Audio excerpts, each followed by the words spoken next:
What do you think? Is it too early to start decorating the nursery? I'm thinking about the crib and the bedding. We're going with a classic white crib. I love this one because it has storage and it's super affordable. And I'm also loving these little details, like the side rails that fold down. It makes it easier for your little one to get in and out of bed. Now, as for the bedding, I'm torn between these two. One is a really soft and breathable cotton, and the other is a bamboo rayon, which is really popular right now.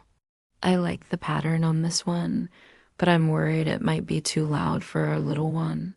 What do you think? Should I go with the bamboo? Also, I'm loving these wooden toys that we got for the baby shower.